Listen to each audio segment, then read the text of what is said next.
Allahu Akbar.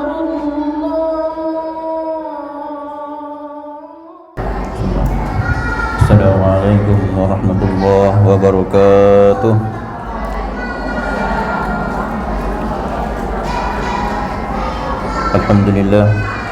Alhamdulillahilladzi amarna bitafaqquhi fid din wa asyhadu an la ilaha illallah wahdahu la syarika lah ilahul awwalin wal akhirin wa asyhadu anna sayyidana wa nabiyyana Muhammadan abduhu wa rasuluh afdalul anbiya'i wal mursalin.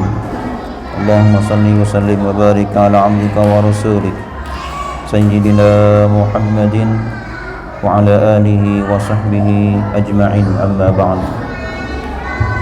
Faqad qala Allah ta'ala fil Qur'anil Karim wa huwa asdaqul qailin, a'udzu billahi minasy syaithanir rajim. Ya ayyuhalladzina amanu idza qumtum ilas salati فاغسلوا وجوهكم وأيديكم إلى المرافق وامسحوا برؤوسكم وأرجلكم إلى الكعبين. فقال رسول الله صلى الله عليه وآله وسلم: من يريد الله به خيرا يفقهه في الدين. صدق الله العظيم وصدق وبلغ رسوله النبي الحبيب الكريم ونحن على ذلك من الشاهدين والشاكرين والحمد لله رب العالمين. سبحانك لا علم لنا إلا ما علمتنا إنك أنت العليم الحكيم. ربنا افتح بيننا وبين قومنا بالحق وأنت خير الفاتحين. Ma'asyiral ummahat, para muslimat, ibu-ibu, jamaah Masjid Jami Baitul Izzah yang dirahmati Allah. Alhamdulillah, pada kesempatan yang mulia ini kita kembali berkumpul bersama dalam kajian rutin, yaitu kajian Kitab Bulughul Maram. Mudah-mudahan dengan hadirnya kita di tempat yang mulia ini, Allah jadikan kita sebagai manusia terbaik.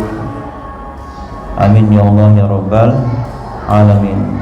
Karena tanda-tanda orang yang baik ialah orang yang ingin memperdalam ilmu agama.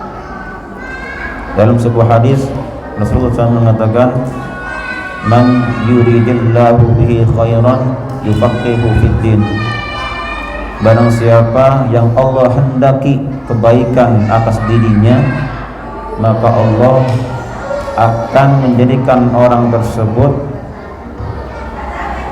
memperdalam ilmu agama. Itu adalah orang yang dipilih sebagai orang yang terbaik.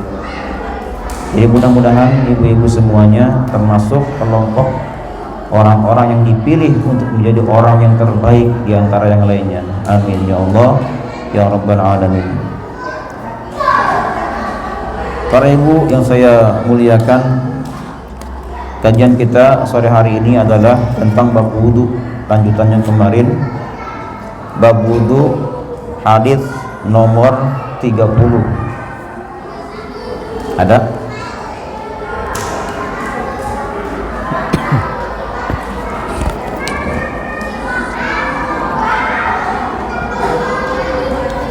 Hadis nomor 30 saya bacakan Bu ya, dari Humran radhiyallahu anhu. An Utsman radhiyallahu anhu da'a bi wudu'in faghsala kaffaihi thalatha marratin thumma madmada wastanshaqa wastanthara thumma ghasala wajhahu thalatha marratin thumma ghasala yadahu al-yumna ila al-mirfaqi thalatha marratin thumma al-yusra mithla dhalik thumma masaha bi ra'sihi thumma ghasala rijlahu al-yumna ila al-ka'baini thalatha marratin. thumma al-yusra mithla dhalik, thumma qala ra'aitu Rasulullah sallallahu alaihi wasallam tawadda'a nahwa wudu'i hadza, yang artinya bahwasanya Utsman radhiyallahu anhu meminta air wudu, lalu dia mencuci kedua telapak tangannya 3 kali, kemudian berkumur, memasukkan air ke dalam hidung dan mengeluarkannya kembali, kemudian membasuh wajahnya 3 kali, kemudian membasuh tangan kanannya sampai siku 3 kali, kemudian tangan kiri seperti itu juga, kemudian mengusap kepalanya, kemudian membasuh kaki kanannya sampai mata kaki 3 kali. Demikian pula yang kiri seperti itu juga. Kemudian beliau berkata, aku telah melihat Rasulullah sallallahu alaihi wasallam berwudu seperti wuduku ini. Sebelum kita bahas kajian kita ini, sedikit kita akan bahas tentang perawi hadis ini. Dalam hadis ini dikeluarkan oleh seorang sahabat yang bernama Humran.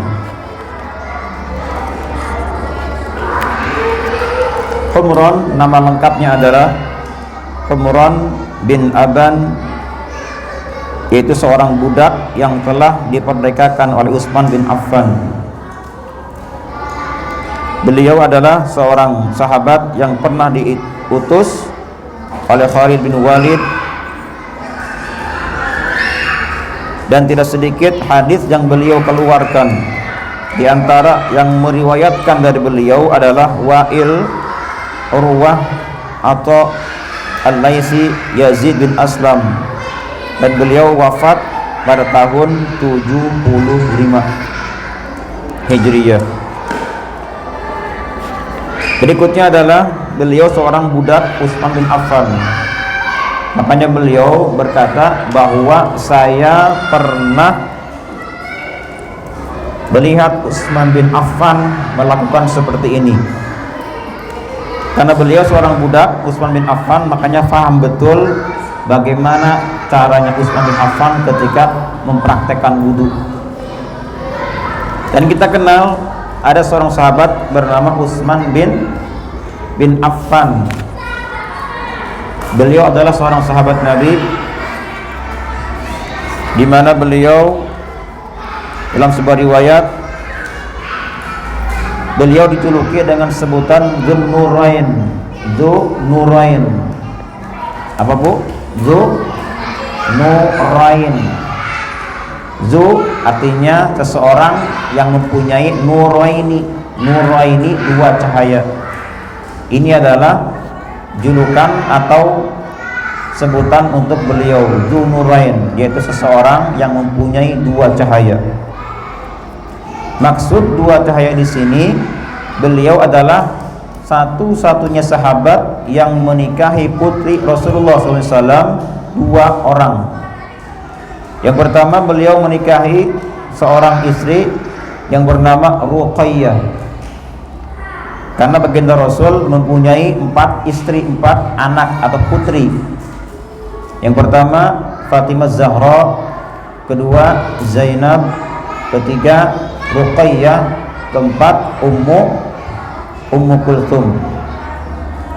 Beliau Utsman bin Affan pertama kali menikah dengan Ruqayyah, Siti Ruqayyah.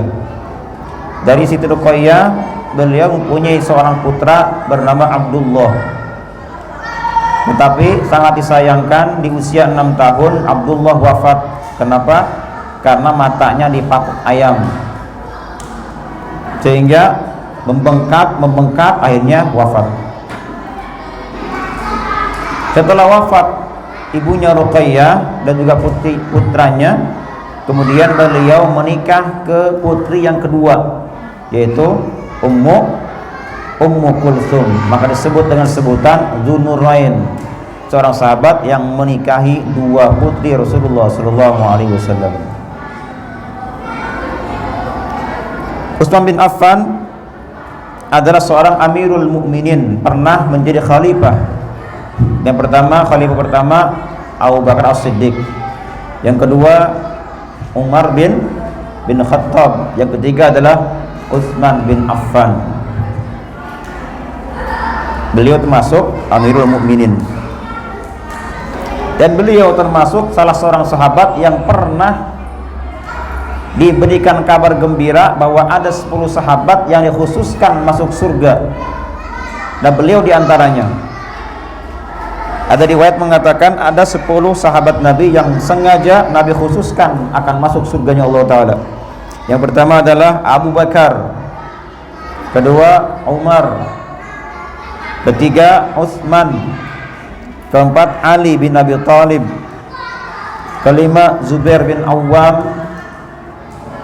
yang keenam Abu Ubaidah, yang ketujuh Amir bin Jarrah, yang kedelapan Sa'ad bin Abi Waqqas, kemudian yang ke-8 Sa'id bin Zaid, ke-9 Abdurrahman bin Auf, dan terakhir Talhah bin Ubaidillah. Ini adalah 10 sahabat yang langsung Rasulullah mengatakan mereka ini adalah ahli surganya Allah Ta'ala. Artinya ketika itu Nabi sengaja mengkhususkan 10 sahabat ini. Kalau kita lihat, kalau secara umum semua sahabat Nabi tidak ada satupun yang masuk neraka, semuanya masuk surga Allah Ta'ala. Tetapi yang 10 ini spesial khusus.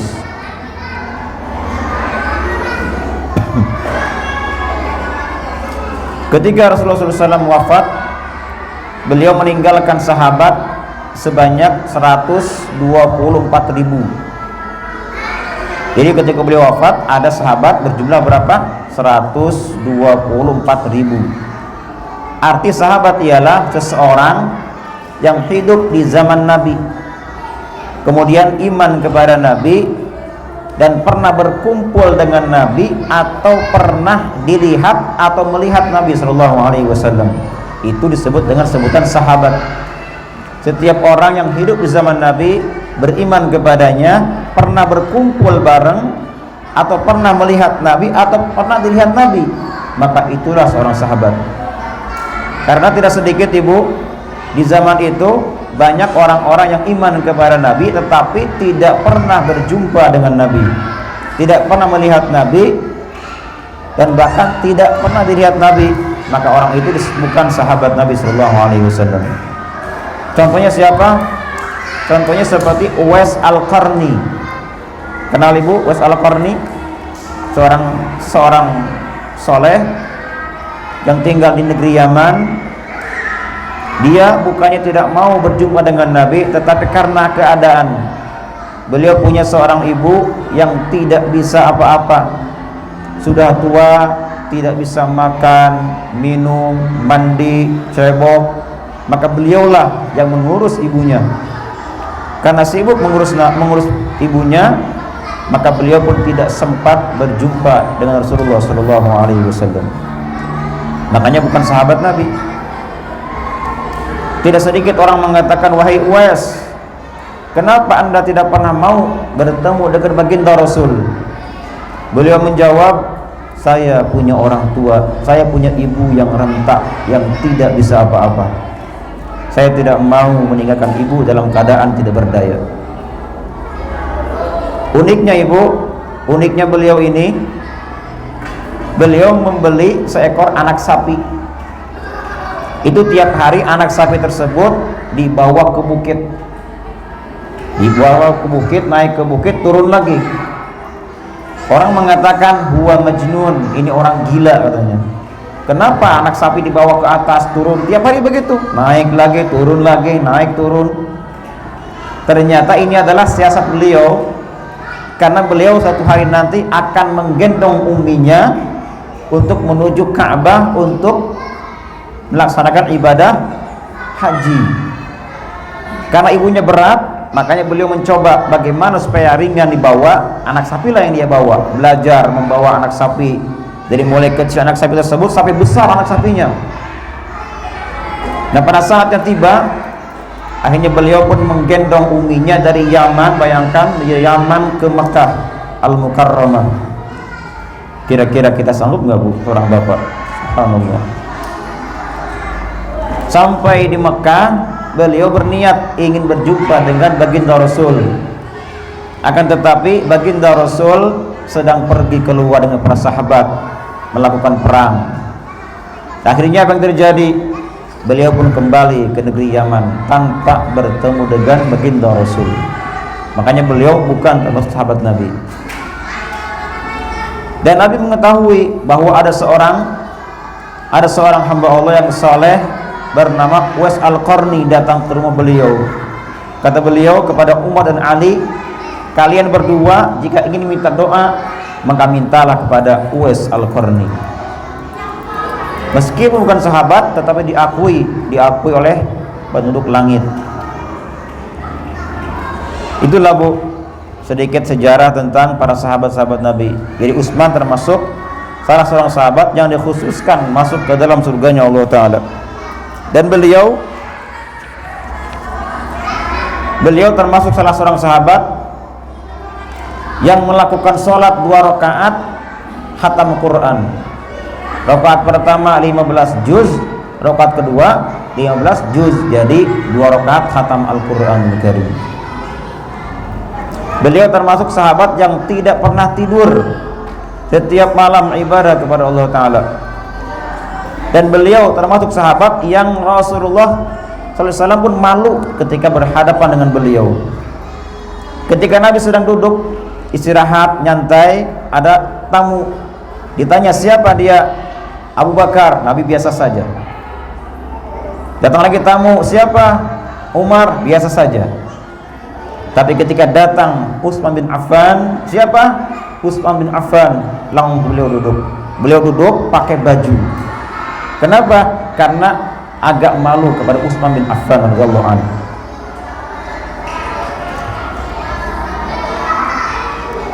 Jamaah rahimakumullah.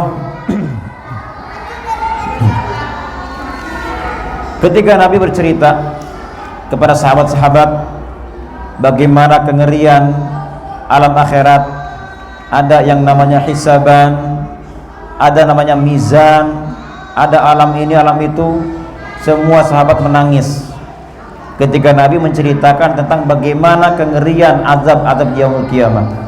Terkecuali Utsman bin Affan, beliau tidak menangis. Tetapi ketika Nabi menceritakan alam barzah, alam kubur, maka dia, Utsman bin Affan, akan menangis terseduh-seduh. Ketika ditanya, wahai Utsman, kenapa anda ketika Nabi menceritakan tentang azabnya yaumul qiyamah, anda santai-santai saja, tapi kenapa ketika Nabi menceritakan alam barzah, alam kubur, siksaannya, anda kok menangis?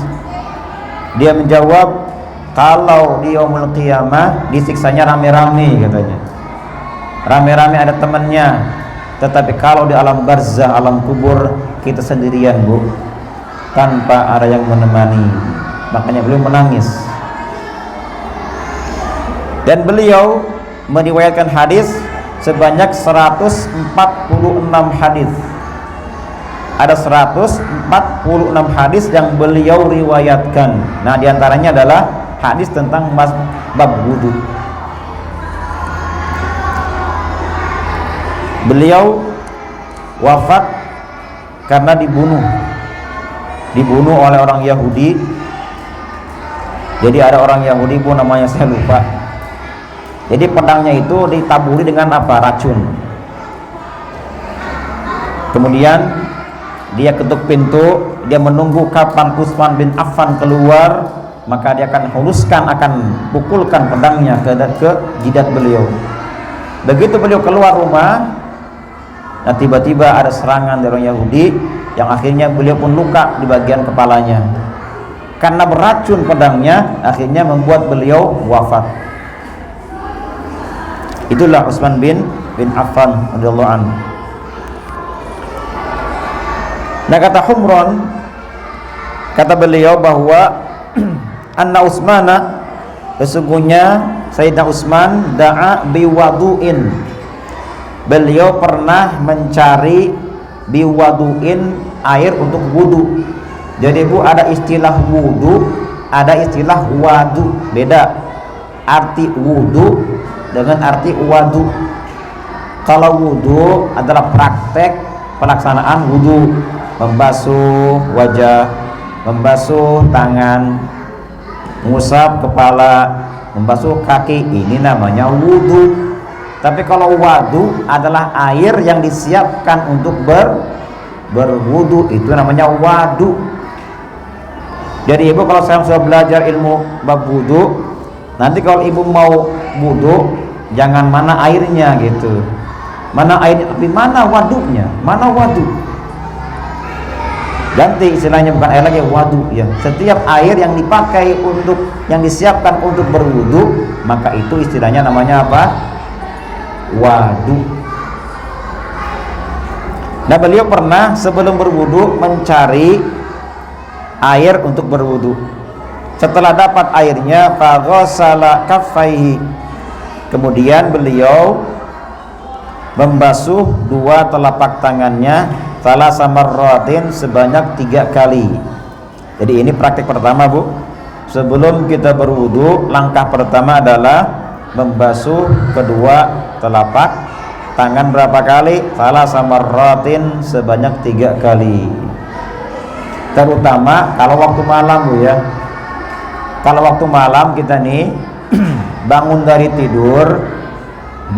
tidur Ibu, jangan pernah memasukkan tangan Ibu langsung ke wadah air.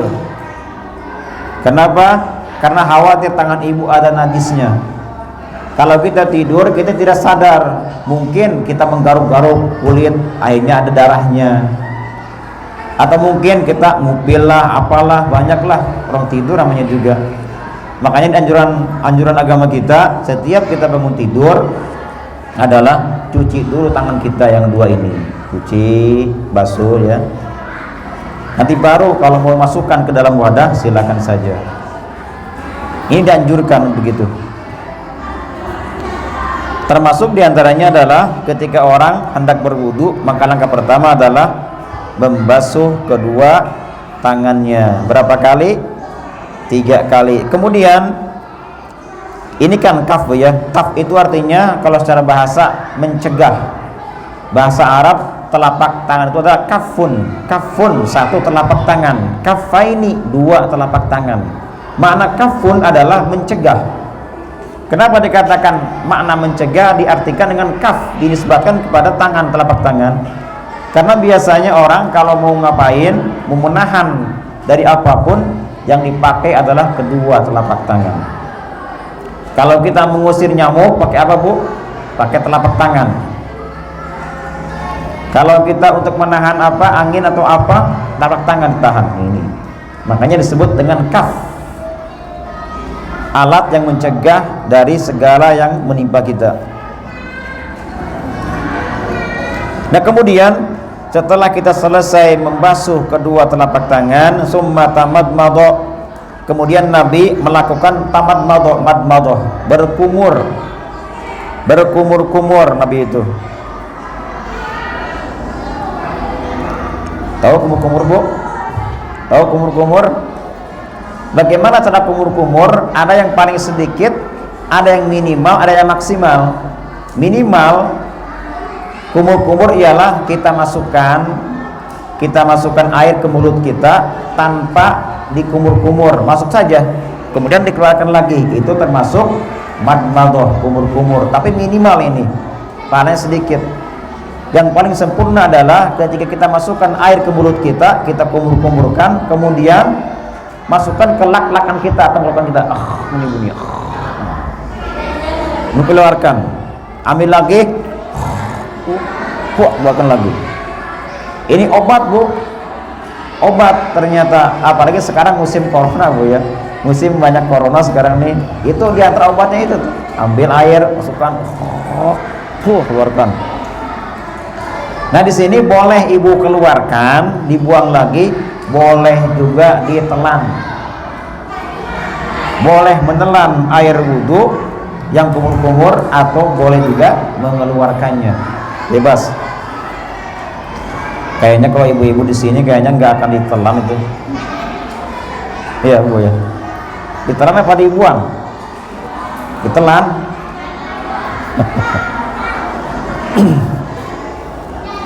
Itu obat, Bu.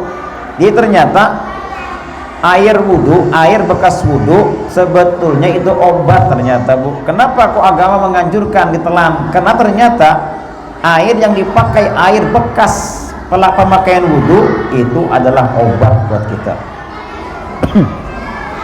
Obat, bukan penyakit, obat, Bu. Makanya kalau misalnya ada orang minta doa ke ibu, minta air, anaknya sakit, ibu wudhu aja, wudhu, masukin, oke.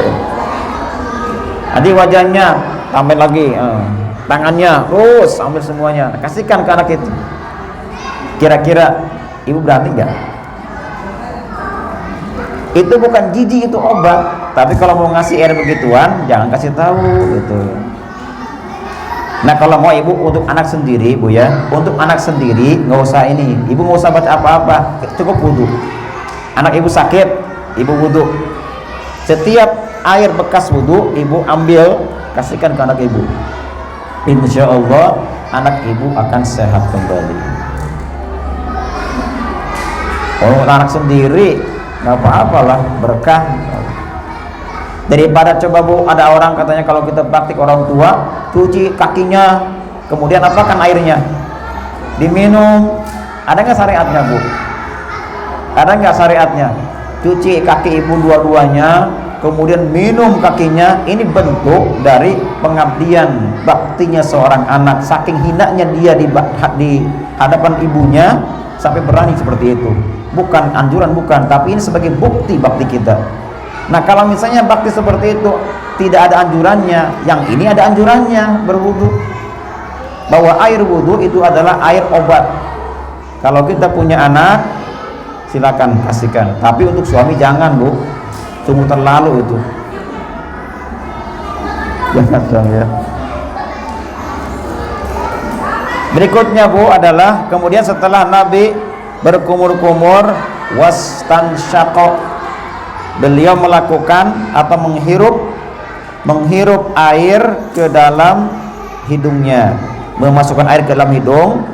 Setelah masuk, wastansyara, dan mengeluarkannya. Ini anjuran kita, Bu ya. Jadi kalau kita habis kumur-kumur, kemudian istinsyak, artinya masukkan air ke dalam hidung. Minimal cuman masuk doang, Bu, minimal nih, masuk doang, masuk ke hidung kita, dikeluarkan lagi, itu minimal seperti itu, sah, dapat sunnah gitu. Ambil air, masukkan ke hidung, keluarkan lagi. Tapi maksimalnya adalah masukkan air sampai ke pangkal hidung, sedot. Nah, sedot, kan pusing, Bu ya, pusing nggak? Pusing nggak? Pernah? Nah, pusing, tapi itu obat, subhanallah, obat luar biasa itu. Saya, Bu, kalau misalnya suara lagi nggak enak, suara lagi berat nih, karena diantara yang merusak suara itu adalah dahak-dahak, lemak-lemak itu yang ada nempel di tenggorokan. Ketika saya hirup air dengan cara itu pusing luar biasa. Tapi subhanallah setelahnya itu keluar dahak-dahak. Akibatnya apa? Suara kita punya lantang, enak didengar ya. Jadi masukkan ke hidung, sedot. Kemudian setelah disedot, apa namanya? Ini apa namanya? Kelingking kita masukkan ke dalam hidung. Nah, dicolok-colok, ada upil, keluarkan gitu, Bu. Setelah itu baru keluarkan. Ini sunnah seperti ini. Hirup air, dibantu dengan ini, colok-colok. Habis itu keluarkan.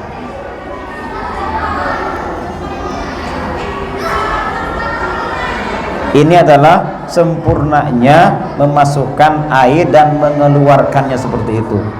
Tapi cara ini tidak boleh dilakukan bagi orang yang sedang berpuasa, nggak boleh. Mentang-mentang sunnah, atau nanti keminum nanti kan, nggak boleh, anjurannya nggak boleh. Kalau sampai misalnya ada orang berwudu, disempurnakan cara kumur-kumurnya dan memasukkan air ke dalam hidungnya, kemudian masuklah air ke dalam tenggorokannya, maka hukumnya batal puasanya. Makanya tidak dianjurkan kalau kita kumur-kumur atau istinsak, tidak boleh sempurna, cukup masukkan saja, keluarkan. Nah ini lebih hebat lagi Bu ya, kalau sampai air bekas hidung dikeluarkan kemudian diambil diminumkan, wah ini mantap ini, mantap ini, mantap nggak Bu? Coba. Tapi ini sungguh menjijikkan Bu ya, ini menjijikkan. Kalau menjijikkan mending jangan, cukuplah kita ambil air wudhu seperti dari wajah kita, tangan kita, kemudian apalagi kaki kita, itu masih wajar. Tapi kalau sudah masuk ke dalam hal yang menjijikkan, mending jangan sampai kita lakukan, karena bukannya obat. Nanti orang yang minum pun ragu, apakah benar ini obat, kok ada upilnya, kok ada jigongnya nih. Nah ini makanya mending jangan, tinggalkan saja. Setelah itu Nabi melakukan summa gosala wajhahu salah samarratin. Selesai itu Nabi kemudian membasuh wajahnya sebanyak 3 kali. Wajah secara bahasa adalah yang biasa dipakai untuk menghadap. Wajah itu menghadap wajah. Makanya ada istilah ada bacaan dalam sholat kita, inni wajjahtu wajhiya lilladzi fataras samawati wal ardh. Inni wajjahtu, aku hadapkan, wajhiya, wajahku, kepada siapa? Lilladzi fataras samawati wal ardh, kepada zat yang telah menciptakan langit dan bumi. Ini wajah, menghadap. Karena yang dianggap menghadap adalah wajah. Orang kalau menghadap seseorang, meskipun dia menghadap tapi wajahnya tidak ke arah orang itu belum dikatakan menghadap. Menghadap adalah wajah kita sampai ke orang itu, dikatakan menghadap. Makanya istilahnya wajah, disebut dengan wajah. Jadi baginda Rasul membasuh wajahnya sebanyak 3 kali. Wajah Bu, kalau kita wudhu ada batasnya. Ini wajah, ini ke sini namanya panjang ya. Dari sini ke sini lebar. Dari panjangnya, dari mulai tumbuhnya rambut di sini. Jadi batas awal adalah tempat tumbuhnya rambut sampai mana? Sampai ujung dagu. Ini adalah yang harus wajib dibasuh. Sini. Kemudian dari lebarnya, ini apa namanya ini? Ini apa namanya? Apa sih? Pentil telinga ini. Hah? Ini apa namanya nih? Apa? Kayak inilah punya. Dari sini Bu, bukan ini ya, ini nih. Pas ini nih ada kayak apa menonjol dari sini ke sini. Ini adalah batas lebarnya. Ini wajib dibasuh dari sini sampai ke sini. Dari ini ke sini. Nah sekarang pertanyaannya, bagaimana kalau orang botak? Orang botak awal tumbuh rambutnya di sini nih misalnya nih. Atau orang yang banyak bulunya Bu, banyak rambutnya di sini sampai ke sini rambutnya nih. Nah kita kembalikan kepada adat kebiasaan. Biasanya orang tumbuhnya rambut di mana? Oh di sini nih biasanya nih, paling berapa senti ke sininya nih. Nah situlah letaknya. Nanti Ibu basuh, wajib dibasuh di sini nih. Dan inilah langkah pertama Ibu berniat dalam wudhu. Wudhu itu ada niat, dan niatnya ada ketika Ibu membasuh wajah. Kapan niatnya? Pada saat air mengenai wajah kita, disitulah ada niat. Kalau Ibu ngambil air, kemudian begitu nempel airnya ke wajah Ibu, tapi tidak niat, belum niat, dia mengucur ke bawah. Begitu sampai hidung misalnya, Ibu baru niat, saya berniat membasuh wajah misalnya seperti itu. Nah berarti ini yang dari hidung ke atas ini belum terniati, maka wajib keduanya dibasuh ulang. Beda dengan yang di sini deh mulainya kita niatnya ambil air, kita berniat begitu nempel ke atas wajah kita niat, maka yang keduanya, basuhan kedua hukumnya sunnah, tidak wajib. Yang wajib ialah kalau kita berniat, di mana yang tidak terniati maka itu wajib dibasuh ulang nanti keduanya. Paham Bu? Nah kemudian nanti hati-hati di wajah kita ini ada mungkin beberapa perkara yang bisa mencegah air wudhu. Semisal misalnya ibu, di wajah ibu ada sesuatu yang menempel, kemudian itu menghalangi air wudhu, maka ini wajib dikeluarkan dulu. Misalnya ibu pakai apa tuh? Misalnya ada cat di wajah kita, ada cat kan itu nggak bisa dihindarkan. Atau mungkin ada sisik ikan, ibu, sisik ikan di wajah kita mungkin rajin gesek, loncat, nempel ke sini. Ini sisik ikan tidak bisa menghalangi air itu. Makanya wajib cabut dulu, hilangkan dulu, bersihkan catnya apanya. Dan bahkan disunnahkan sebelum kita membasuh wajah, disunnahkan pertama bersihkan kotoran-kotoran mata. Di sini hilangkan dulu nih, Bu ya. Matanya hilangkan, takutnya ada kotoran mata. Pakai hilangkan, Bu kan. Baru ambil air. Dan wajib hukumnya di wajah ini, pokoknya ada apapun di wajah kita itu wajib dibasuh. Seperti misalnya bulu alis, Bu ya. Ini bulu alis itu wajib semuanya kena air. Meskipun alisnya panjang setengah meter misalnya, Bu, alisnya nih. Saking panjangnya setengah meter, ini wajib dibasuh semuanya. Kenapa? Karena alis ini ada di luar wajah. Beda dengan anggota yang ada di dalam wajah, seperti mata kita, mata nih, Bu, ini mata bukan bagian luar tapi dalam, maka tidak wajib kita menyampaikan air ke dalam mata kita. Kenapa? Karena mata bukan di luar batasannya. Jadi tidak mesti ibu wudu buka matanya begini biar kena air, enggak mesti, cukup ibu merem saja, merem, karena nggak wajib. Termasuk juga hidung yang terlihat ini adalah luar wajah, maka ini wajib kena air. Bagian dalamnya tidak wajib. Ibu mungkin punya bulu hidung panjang, Bu ya, panjang banget ini, panjang. Ini gak wajib dibasuh. Kenapa? Karena dia ada di dalam hidung. Jadi ada di sini saja. Ya. Nah kemudian kalau orang berjenggot, Bu, atau berkumis, kalau kumis atau jenggot, maka hukumnya adalah wajib masuk ke dalam apa? Sela-sela.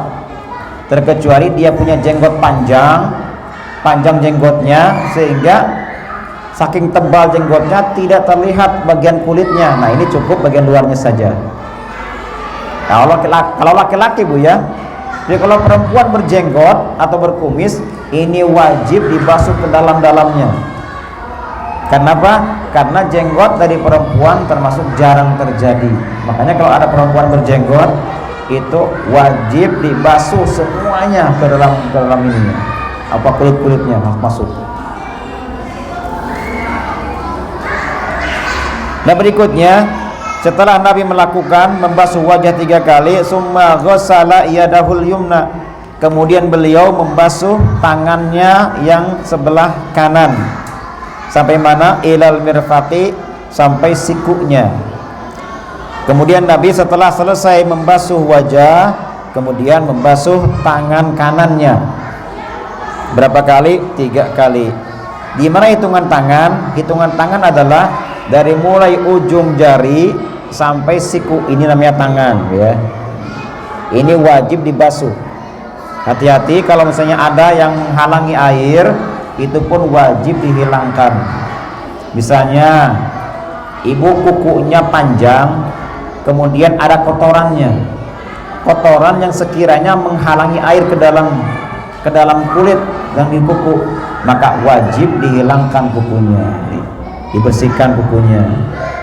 Kalau sedikit tidak apa-apa, tapi kalau banyak itu bisa menghalangi air. Makanya, Bu, sekarang mumpung hari ini, mumpung hari Kamis, Bu ya, mumpung hari Kamis, dianjurkan bagi kita katanya, kalau orang memotong kuku di hari Kamis sore, diawali dengan telunjuknya, kemudian ke kelingkingnya, kemudian kelingking kiri sampai ke jempol kiri, dan terakhir ini jempol kanan, maka Allah Ta'ala akan memberikan kepadanya keluasan dalam masalah rezeki. Jadi kalau ibu saya mau itu potong kuku sekarang di Senin, Kamis sore nih. Dari sini mulainya, dari sini ke sini, Nanti ini ke sini terus di terakhir. Kenapa? Diulangi. Jadi siapa orang yang menggunting kukunya diawali dari telunjuk ya, telunjuk kanannya, kemudian dari tengah manis, kemudian kelingking, kemudian kelingking kiri ke sini terus sampai ke sini, terakhir ini Bu nih, terakhir ini. Maka hidupnya akan berada dalam keluasan, luas rezekinya, luas kasih sayangnya, luas ini itunya, banyak keluasan. Kenapa demikian? Karena Kamis itu mendekati Jumat, Bu. Kamis mendekati Jumat. Malam Jumat adalah malam terbaik. Maka siapa yang mendekati malam ini, maka akan mendapat keutamaannya. Nanti Ibu ketika potong kuku, baca doanya. Apa doanya?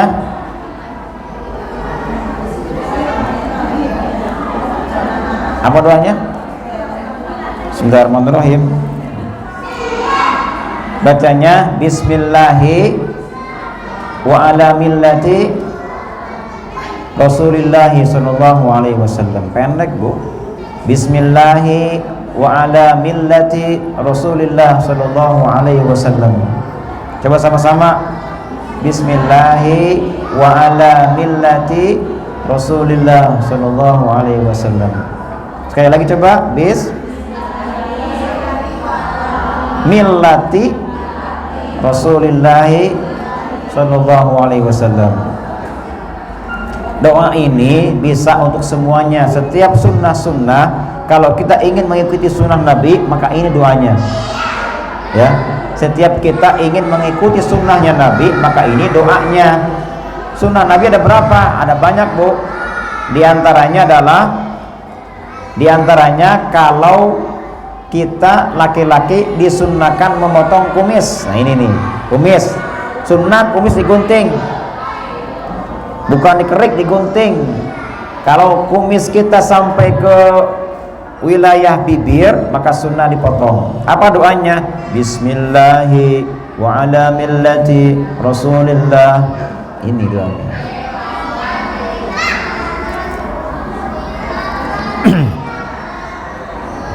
Berikutnya, Bu ya. Jadi nanti kalau kita basuh tangan, nah ketika Utsman bin Affan melihat Nabi sallallahu alaihi wasallam membasuh tangan beliau yang sebelah kanan sampai ke sikunya sini nih. Ke sikunya. Subhanallah. Nah, kalau kita jangan pas-pasan, Bu ya. Jangan pas-pasan siku banget. Kenapa? Khawatirnya nanti ternyata ada yang belum terbasuh gitu.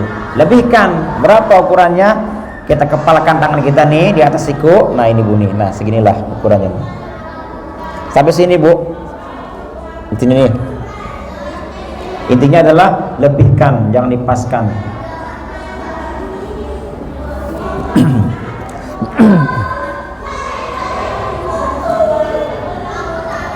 Dan berikutnya adalah kemudian setelah Nabi selesai membasuh tangan kanannya, lalu beliau melanjutkan dengan tangan kirinya sama 3 kali juga. Selesai kanan baru kiri. Itu ini sama kayak tadi. Setelah itu summa masaha ra'sahu, kemudian beliau mengusap bagian kepalanya, diusap kepalanya. Bukan dibasuh, Bu ya, kalau kepala, tapi diusap. Beda arti basuh dengan usap. Kalau basuh itu adalah airnya mengalir sendiri, itu basuh. Jadi kalau ibu membasuh wajah, membasuh tangan dengan cara diusap, itu bukan membasuh wajah, tapi namanya mengusap. Jadi tidak sah wudu ibu. Ibu ambil air, kemudian ke wajah, dilepaskan kan, airnya dilepaskan. Nah ini bukan mengusap, ini mendorong agar airnya sampai ke wilayah-wilayah wajah. Lepaskan, usap. Tapi kalau begini ibu ambil airnya, ambil sedikit airnya, baru segini, cuman sedikit yang menetes ke sini, ibu usap, ini tidak sah hukumnya. Kenapa? Karena mengusap, bukan membasuh. Sama kayak tangan kita. Tangan kita lihat, Kalau tangan kita hendak dibasuh ketika wudhu, maka jangan sampai ada yang diusap. Cukup airnya mengalir. Kalau di keran bu enak bu ya, di keran tuh biar dia mengalir sendiri tuh. Nah kalau orang begini, ini tandanya apa? Dia mendorong agar airnya suka jalan sendiri. Ambil, dorong. Intinya adalah ketika ada ucapan dibasuh, jangan sampai terusap. Karena kalau diusap tidak sah wudunya. Nah untuk bagian kepala, Nabi mengusap kepala beliau, diusap. Setelah selesai, summa ghassala rijlahul yumna, kemudian beliau membasuh kaki beliau yang sebelah kanan. Sampai mana? Ilal ka'baini, sampai dua mata kaki. Berapa kali? Salasa marratin, sebanyak 3 kali. Setelah selesai yang kanan, summa yusra, kemudian yang sebelah kirinya.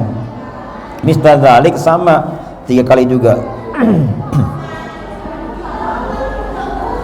Jadi kaki ini, batas yang wajib dibasuh adalah dari mulai telapak kaki sampai mana? Sampai mata kaki itu wajib dibasuh.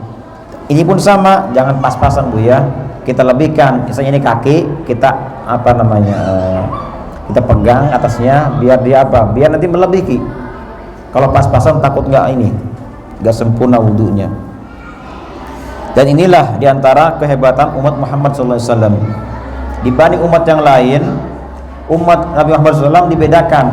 Apa bedanya? Ketahuan nanti di hari kiamat nanti mana umatnya Nabi Muhammad, mana bukan umatnya. Dari mana? Dari bekas wudunya.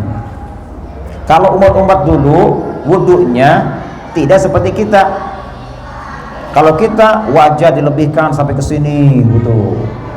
Ternyata yang lebihnya itu akan bercahaya dari kiamat nanti. Semakin banyak, semakin lebar yang dibasuh, semakin terang cahaya di hari kiamat nanti. Itulah bedanya umat Muhammad SAW. Nah selesai beliau mempraktekkan, summa qala, kemudian beliau berkata, ra'aitu Rasulullah, saya pernah melihat Rasulullah SAW tawaddu'a, berwudu nahwa wudu'i hadza, seperti ini. Kata beliau, saya pernah melihat Nabi Muhammad SAW berwudu seperti ini. Ini praktek bu ya.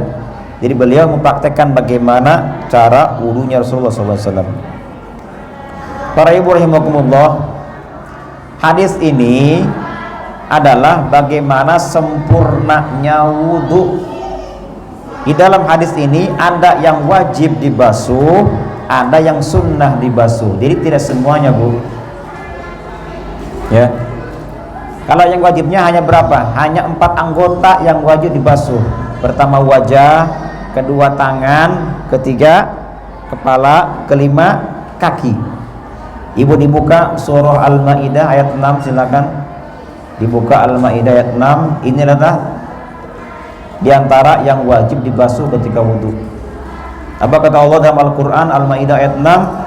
Ya ayyuhalladzina amanu idza qumtum ilas salati fagsilu wujuhakum wa aydiyakum ilal marafiq wamsahu bi ru'usikum wa arjulakum ilal ka'bain. Ada? Wahai orang yang beriman, apabila kamu hendak melakukan sholat, maka basuhlah wajahmu pertama nih, kemudian tanganmu sampai ke sikunya, kemudian usaplah kepalamu, terakhir basuhlah kakimu sampai ke mata kaki. Nah ini hanya 4 bu, hanya 4 yang wajib dibasuh. Berarti kumur-kumur tidak masuk, kemudian memasukkan air ke hidung tidak masuk, cuci tangan tidak masuk, kemudian membasuh telinga tidak masuk, kemudian juga apa lagi, mendahulukan kanan ke kiri tidak wajib bu. Kalau orang wudunya kiri dulu baru kanan, nggak apa-apa, tidak batal wudunya, tetapi tidak mendapat pahala sunnah. Karena yang wajib adalah basuh tangan dan kaki, mau manapun duluan sah-sah saja. Kemudian diantaranya yang tidak dalam ayat ini adalah masalah 3 kali. Hitungan 3 kali tidak wajib, hanya sekali saja yang wajib. Kecuali tadi Bu ya, ketika kita basuh wajah kita, niatnya baru sampai sini, maka yang belum terniati ini wajib dibasuh kedua kalinya. Apalagi coba baca doa, ada nggak dalam Al-Quran tadi? Tidak ada. Jadi baca doa pun tidak termasuk. Atau setelah wudhu doa, apa doanya Bu setelah wudhu? Asyhadu an la ilaha illallah wa asyhadu anna Muhammadan. Terus Allahumma ij'alni minat tawwabina waj'alni minal mutatahhirin waj'alni min ibadikas sholihin. Ini doanya. Sampai kalau bisa Ibu ketika baca doa ini sambil melihat ke langit, angkat tangan kita. Ini doanya bagus kalau ini. Allahumma ij'alni minat tawwabin. Allah jadikan saya sebagai orang yang pandai bertobat. Waj'alni minal mutatahhirin. Jadikan saya orang yang selalu bersuci. Terus waj'alni min ibadikas sholihin. Jadikan saya sebagai orang yang soleh.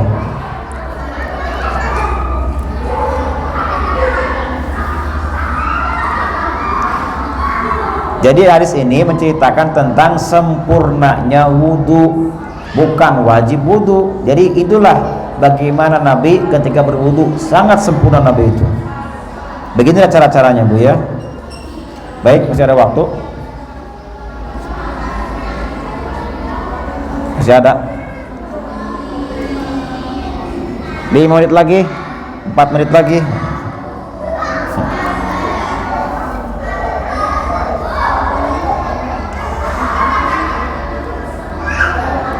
Nah, kita lihat Bu di sini, faedah hadis ini apa? Yang pertama adalah di sini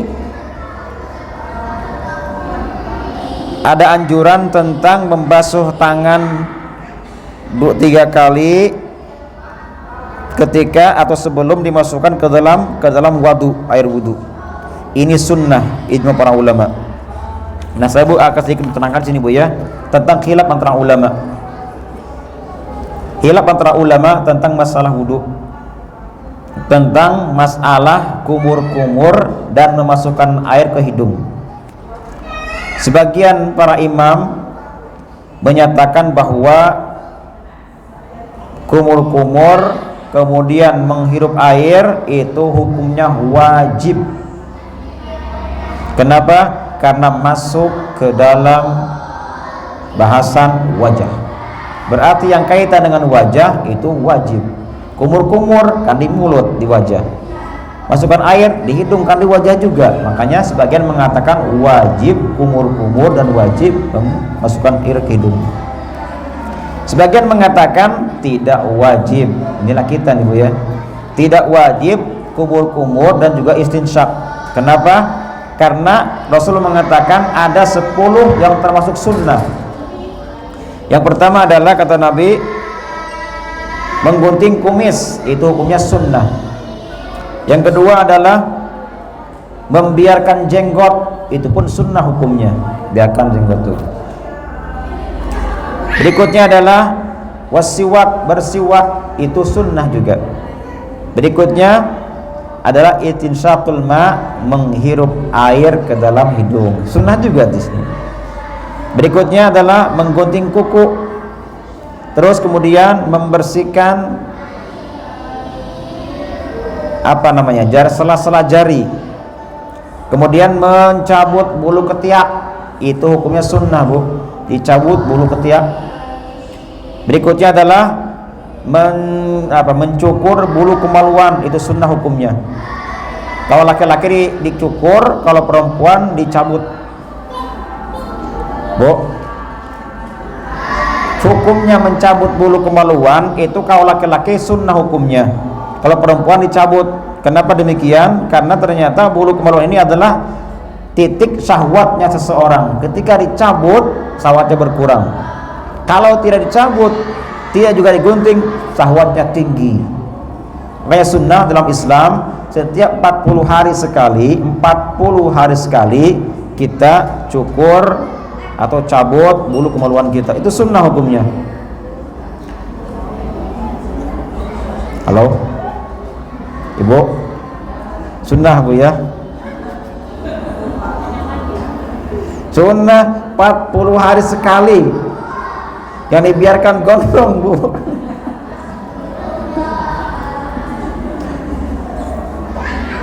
Dan terakhir adalah di antara sunnah adalah beristinja, cebok tuh ya, itu termasuk sunnah. Nah, di sini dikatakan bahwa istinsyak, memasukkan ke dalam hidung, itu hukumnya sunnah.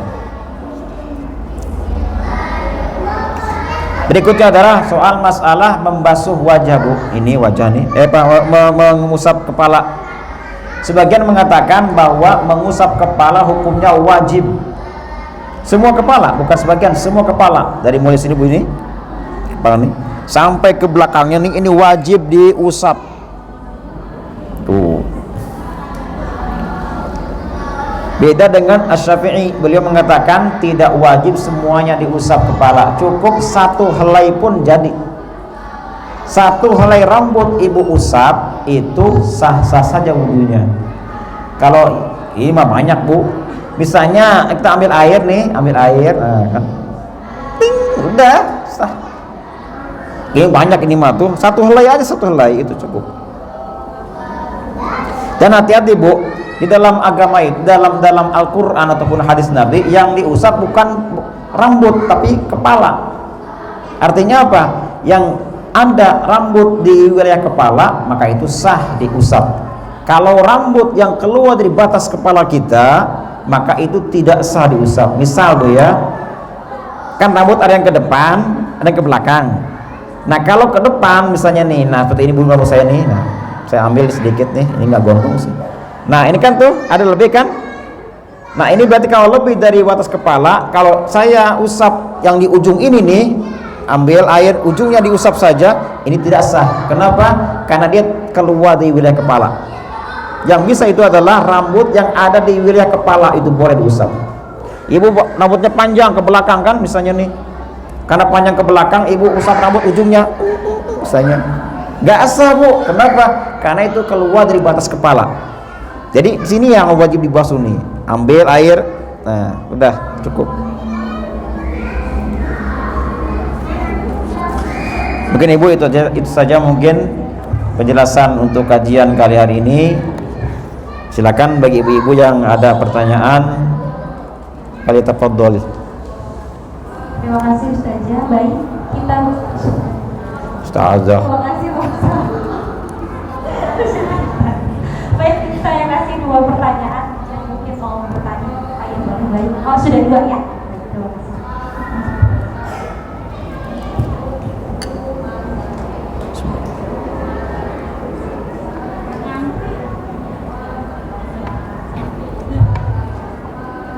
Sini aja Bu nih, sini aja nih, di sini.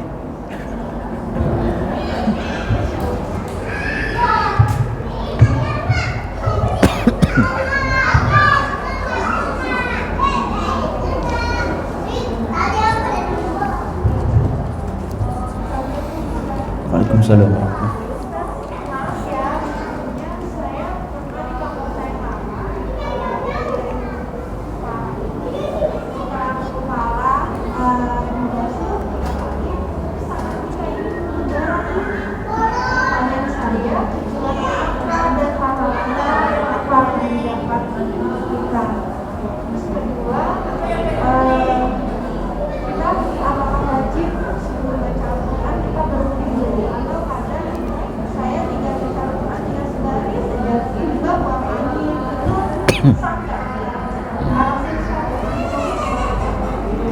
Waalaikumsalam warahmatullahi wabarakatuh. Jadi ada praktek wudhu, kata ibu siapa? Ibu Rosi. Katanya ada praktek wudhu. Jadi kalau kita basuh kepala, usap kepala ya, kemudian setelah diusap ada apa, diusap wajah bukan? Wajah begini Bu ya. Usap kepala, kemudian ada istilah begini. Itu tidak pernah saya temukan itu Bu. Bisanya tidak pernah. Ada juga begini. Kalau kita basuh kepala, maaf saya buka ya. Jadi pertama kita ambil air, ini si jempol ini kita letakkan di bagian ini apa nih? Apa namanya nih? pelipis ya, di sini. Kemudian ini satukan Bu nih, ujung jari-jari satukan tuh kan. Kemudian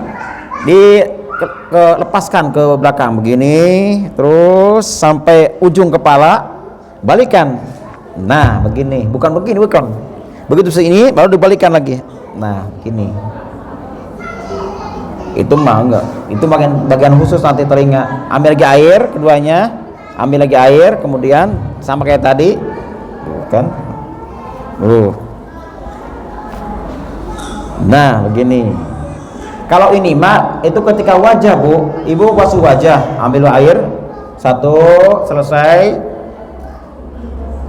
2 sampai 3. Nah pas telinga nanti ibu basuh telinga kan, ambil air kan, tuh. Nah ini begini kan, nah ini telinga bagiannya, ambil lagi air, begini kan, terus begini selesai. Nah ini bagian telinga khusus. Untuk wajah seperti untuk kepala begitu pakainya Bu. Ambil air, usapkan, balikan begini. Nah, itu pun bagi yang ada rambutnya. Kalau botak, nggak mesti begini. Percuma soalnya. Apa yang mau dibeginikan orang botak? Yang kedua, bagaimanakah kalau orang baca Al-Quran? Apakah wajib berwudu? Apa tidak? Tidak wajib berwudu. Baca Al-Quran yang dikatakan setiap orang baca Al-Quran satu hurufnya dibalas 10 kebaikan, itu bagi orang yang tidak punya wudu. Beda dengan orang baca Al-Quran punya wudu, satu huruf 50 kata Ali bin Abi Thalib. Alif Lam Mim tidak punya wudu, 30 kebaikan. Ia punya wudu. Alif Lam Mim 150. Sedang sholat kita wudu, sholat, baca Quran, lebih tinggi lagi, satu huruf 100 kebaikan. Allahu Akbar, Alif Lam Mim berapa? 300 kebaikan. Jadi kalau kita jangan catatan, ibu jangan sentuh Al-Qur'annya. Baca Al-Qur'an dalam keadaan tidak wudu tidak apa-apa, yang penting jangan menyentuh Al-Qur'annya, karena menyentuh haram hukumnya. Halo? Kenapa? Nah kalau ada itu yang murni, Quran yang murni, yang tidak ada terjemahannya, itu tidak boleh pegang dalam keadaan tidak punya wudu. Beda dengan ada terjemahannya. Tapi Bu, terjemahannya ini harus melebihi hurufnya daripada Al-Quran. Jangan sampai Qurannya hurufnya lebih banyak daripada terjemahannya, tafsirnya. Karena ada Al-Quran, ada terjemahannya, tapi dia Quran lebih banyak daripada terjemahannya, tafsirnya maksudnya. Nah kalau di buku kita nih, Quran kita ada terjemahannya kan, ini sepertinya lebih banyak terjemahannya. Misalnya Alhamdulillahi Rabbil Alamin. Alhamdu berapa hurufnya? Alhamdu berapa? 6. 5 kali Alhamdu, 5 kan? 5 huruf. Apa artinya? Segala puji. Kebanyakan mana?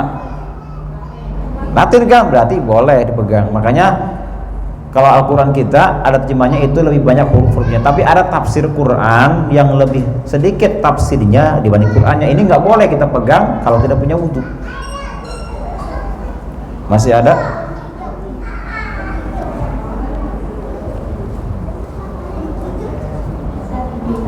Kalau misalnya suami istri habis wudu boleh nggak sih berjalan? Maka yang pertama terus yang kedua tadi ada yang pertanyaan untuk anda wudu setelah mandi tanpa berpakaian dan kemudian Setelah mandi? Setelah wudu kenapa? jadi maksudnya ambil air wudu tapi tidak berpakaian dahulu. Terima kasih Ustaz. Bolehkah orang berwudu bersentuhan dengan suaminya? Atau boleh? Masa nggak boleh? Boleh lah. Boleh Bu. Bu, kita punya wudu, menjaga wudu hukumnya sunnah. Kalau menyentuh suami diminta suami ini wajib loh Bu. Ibu mau sholat zuhur nih, usolli fardhu zuhri. Mama, sini, mau cium dulu, batalkan sholat ibu. Siap. Ayah mah mau sholat juga. Kenapa gitu? Ini kan sunnah. Sholat di awal waktu sunnah hukumnya, tapi suami minta hukumnya wajib batalkan sholat ibu. Terkecuali udah ibu udah sholat Allahu Akbar, dipanggil mama apa ya, nah ini nggak boleh, haram, bereskan sholatnya. Beda kalau sholat sunnah ibu sholat duha baca Quran, dipanggil suami kita, putuskan bacaan kita, batalkan sholat kita hadap suami, karena wajib ke suami itu hukumnya. Apalagi tadi ingin sentuh, terkecuali suaminya main-main doang, bercanda, lain cerita ini ya. Nah itu batal nggak kalau kita bersentuh dengan suami? Iya, batal nggak? Mazhab Syafi'i batal hukumnya bersentuhan dengan orang yang halal dinikah. Setiap kita bersentuhan kulit dengan orang yang halal dinikah itu batal wudu. Istri suami kan halal nikah nih, beda dengan anak. Bapak dengan anak haram nikah, bapak dengan ibu haram nikah, bapak dengan mertua haram nikah, bapak dengan adik atau dengan kakaknya haram nikah. Nah ini tidak batal wudu. Di setiap orang yang halal dinikahi berarti batal wudunya. Termasuk jin bu, alam jin nih. Misalnya ada jin perempuan atau laki-laki menyentuh ibu, ada nih kunta ya laki-lakinya ya, perempuannya kunti ya. Misalnya ibu disentuh, saya misalnya disentuh sama jin perempuan, maka batal wudu saya. Kenapa? Karena halal nikah dengan makhluk halus. Hukumnya kita menikah dengan jin, hukumnya halal, boleh-boleh saja. Makanya batal wudu kita. Batal. Beda kalau kita nikah dengan kambing, batal nggak bu? Boleh nggak nikah dengan kambing? Hah? Atau dengan kerbau, boleh nggak? Nggak boleh lah. Berarti kalau tidak boleh nikah dengan kambing dan kerbau, tidak batal ibu nyentuh kerbau dan kambing. Nggak apa-apa. Nggak apa-apa. Kenapa? Karena kan itu binatang kan haram dinikah oleh kita. Setiap yang halal dinikah maka batal wudunya. Termasuk suami kita, iya kan halal, itu udah halal, jadi batal wudu kita ya. Ada yang riwayat mengatakan Nabi kan pernah katanya ketika mau sholat dia mencium Aisyah kan, mencium Aisyah, Nabi tidak wudu lagi. Ini Nabi bukan kita. Jadi ada beberapa hal yang khusus untuk Nabi, kita jangan ikuti juga kan. Ada juga yang mengatakan ketika itu Nabi ada terhijab, terhalangi kain tipis. Tapi andaikan tidak ada itu hijab, maka semua yang Nabi praktekkan tidak semua umat lakukan, tidak. Ada beberapa hal yang mesti kita tinggalkan. Yang kedua adalah bagaimana kalau kita wudhu telanjang bu ya. Hukumnya kita berwudhu telanjang. Misalnya kita mandi bu ya, mandi basah nih, mandi, selesai mandi, ibu tidak sempat pakai anduk, langsung wudhu. Bagaimanakah hukumnya? Hukumnya adalah sah wudhunya tapi makruh.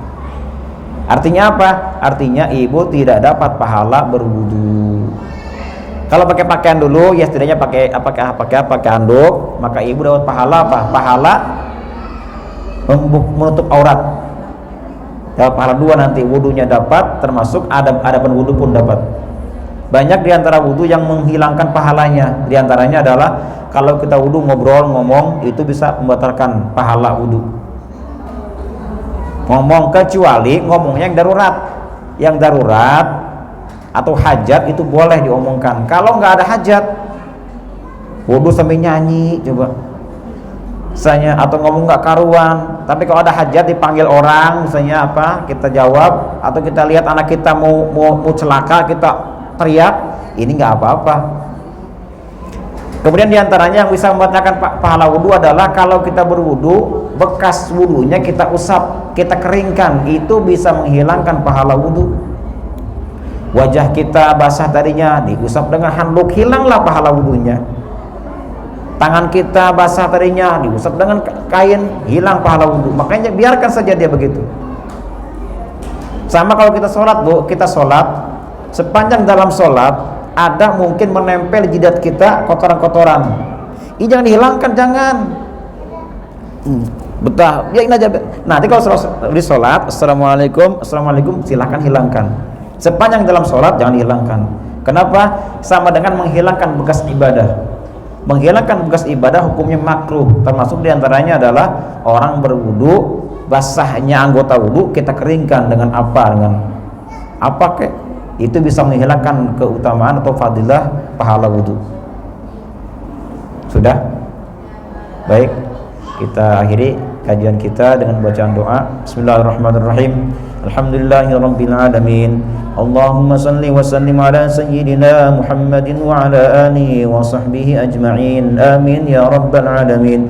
يا ربنا اعترفنا بأننا اقترفنا وأننا أشرفنا على نظى أسرفنا فتب علينا توبة تغسل لكل حوبة واستر لنا العورات وآمن الروعات واغفر لوالدينا ربي ومولودينا والأهل والإخوان وسائر الخلان وكل ذي محبة أو جيرة أو صحبة والمسلمين أجمع آمين رب اسمع فضلا وجودا منا لا باكتساب منا بالمصطفى الرسول